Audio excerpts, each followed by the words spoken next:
Hello, my name is Reese Flowers, and I'm the executive chef of Mount Carmel New Albany Surgical Hospital, as well as St. Anne's Hospital. Today we're going to be making broccoli mac and cheese.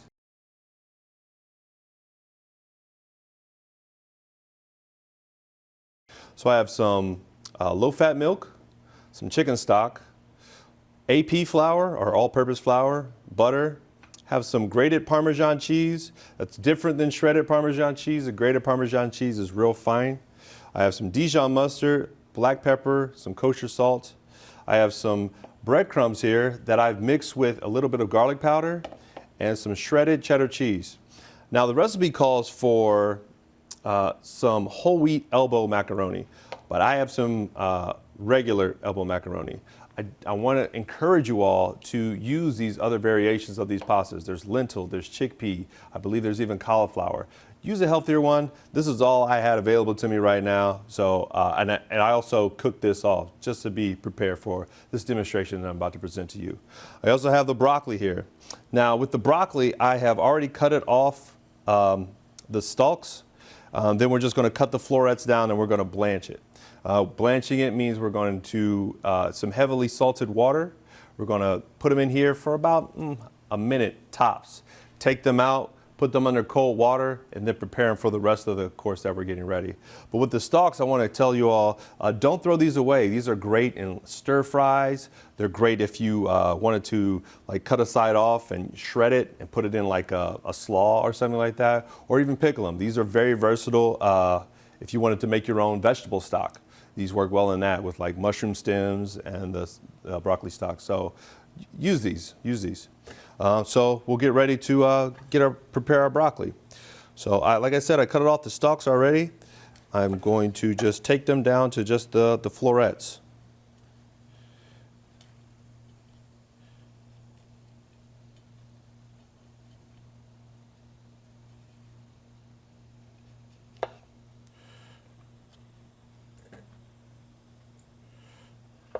And once you get them down to here, you can use a knife, but they pop right off.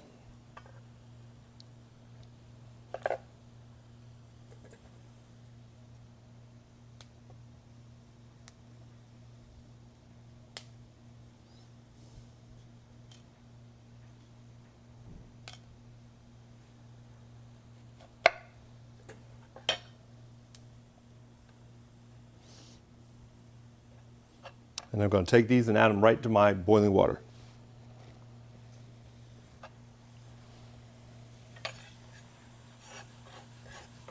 And you got to be careful with the broccoli. Just like any green vegetable that you're going to blanch, if you have to watch it. It doesn't take long. If you let it go too far, then it's just mushy and it falls apart. You want it to have that bright green color. No different than, I mean, it'll look a little bit brighter than how you already have it when it's fresh, but blanch it for 30 seconds, up to a minute maybe. I'd probably even say 45 seconds. Let's say 30, 45 seconds. Take this off and get it rinsed under cold water right away to kind of stop that cooking process.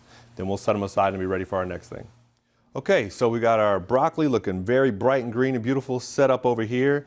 And we've got our pan on getting hot. We're going to add our butter to melt down in that. And then we're going to add our onions. We'll get that going. Before we do that, I have a dish that I'll be finishing my broccoli mac and cheese in. And with this, I just want to get it. You can take either a little bit of butter, or if you have like a non-stick spray, this is an allergen-free called Vegeline. It's very good. I'm just going to spray the inside of it so that it doesn't stick. So that'll be ready for us, and we'll just set that aside. So like I just mentioned, I got a hot pan. I'm just going to add my butter to this and get that melted down.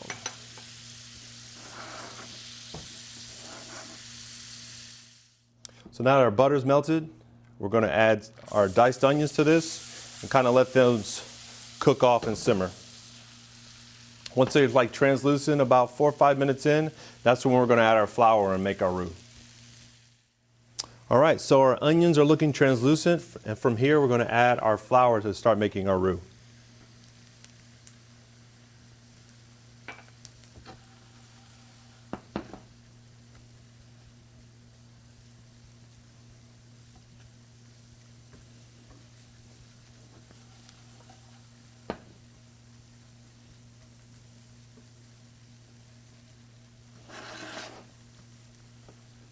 You're going to let that sit for a minute and let that cook.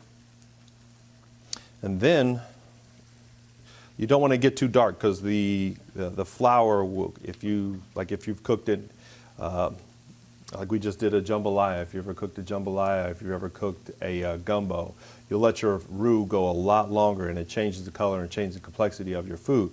This one, we're not cooking that long. We're kind of just letting the flour cook. And then this is a white or blonde roux. And then we're going to add our liquids to it. Once you add your liquids, you can increase your heat. But always remember to keep stirring because this will tell you, you're doing some science stuff now.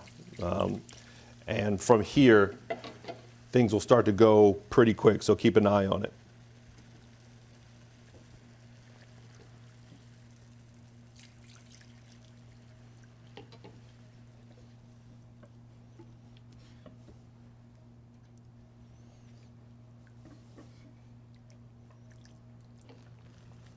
Now you see how it's starting to thicken up?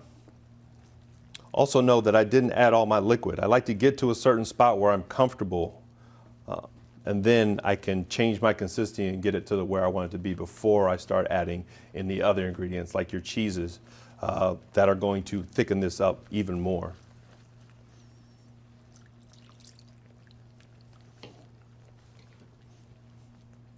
Also, if you've used all your liquid and it's still not as thick as you'd want it to be, don't panic. If you've got some reserved Parmesan cheese, use that Parmesan cheese in there to help thicken it up. This is all a part of this dish, so you're just utilizing those ingredients to the best of your ability.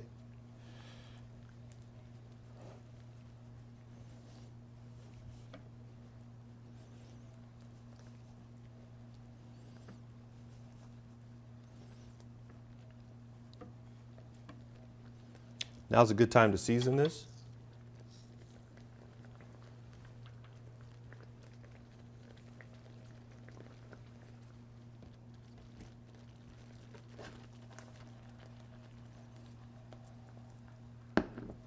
And from here, we're going to start adding our cheese.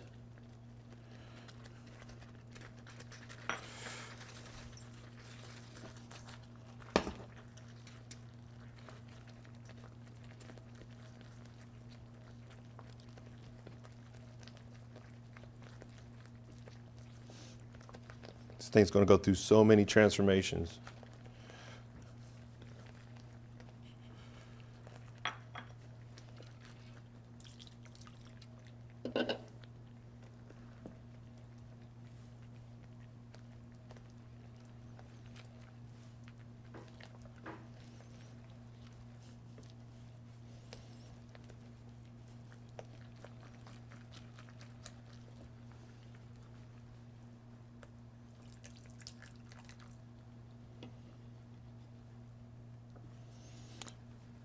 And once we've incorporated our cheese, we're going to add a little bit of the Dijon mustard that we have. Give it a little bit of acid, kind of even it out.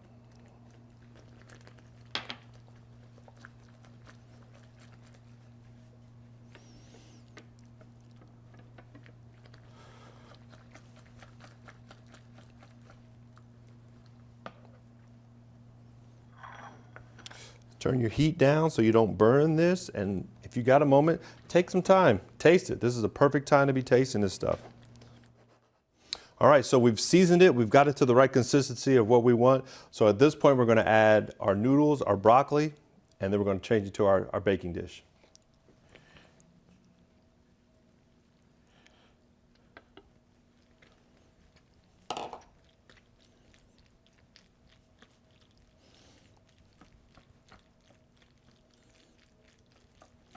This is a great side dish.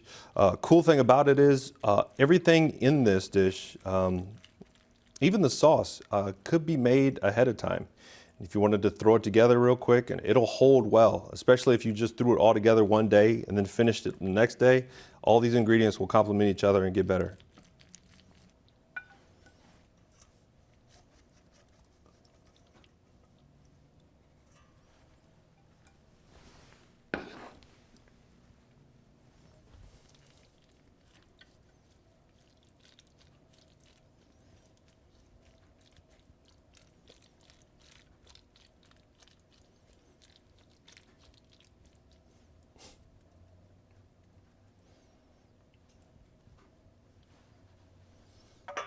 From here, if you've got some leftover Parmesan cheese or anything, there is some mixed in with my breadcrumbs as well, but you can sprinkle a little bit on top.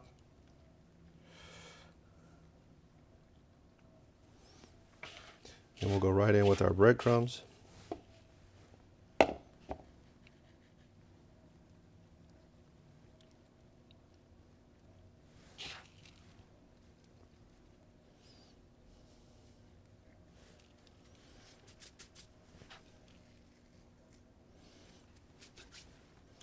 Then we'll throw this in and it should be out in about 20 minutes.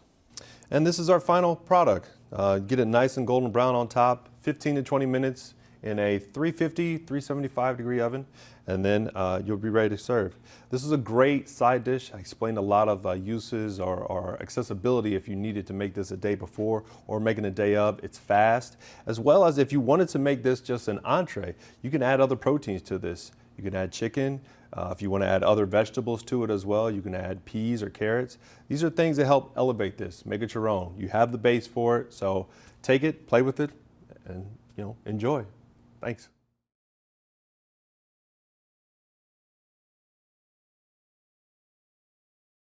Hi, my name is Amy Shea, and I'm nutrition faculty with Mount Carmel College of Nursing.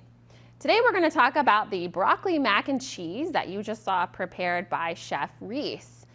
The thing I want to focus on with this recipe and its nutrition is cruciferous vegetables. So you can see on the slide a listing of the different cruciferous veggies. Obviously in this recipe we're featuring broccoli. And you might not have known that all of these vegetables are in the same family of the cruciferous veggie family. What's interesting is that name, cruciferous, actually comes from the Latin meaning cross, and that's because their flower petals make the shape of a cross, so like the four leaves together. So that's kind of interesting. But we have lots of different cruciferous veggies that are super delicious, can offer a lot of awesome nutrition. And again, in this recipe you have broccoli, but you could certainly substitute. You could try cauliflower with this recipe. You could even do Brussels sprouts. I love to add Brussels sprouts and cauliflower to my mac and cheese when I'm eating it. So experiment and see what you like. But when it comes to the cruciferous veggies, they offer really great nutrition. So you can see on the slide, they're rich in fiber, folate, vitamins C and K, carotenoids, specifically beta-carotene, lutein, and zeaxanthin. Beta-carotene is a precursor of vitamin A, and the other two carotenoids are really important for your vision and your eye health. Cruciferous veggies also offer potassium and selenium, and one of the things that's really interesting about this class of vegetables is that they have cancer-fighting compounds known as glucosinolates and flavonols. And so these compounds actually help the body to fight cancer. And so one of the things that they do, which I think is super cool, is they actually help the body detoxify and get rid of some of those carcinogens that we're exposed to in our environment. So I always think it's great to add extra cruciferous veggies when you can, and it's gonna boost up your overall health, and I think you'll really enjoy this delicious recipe.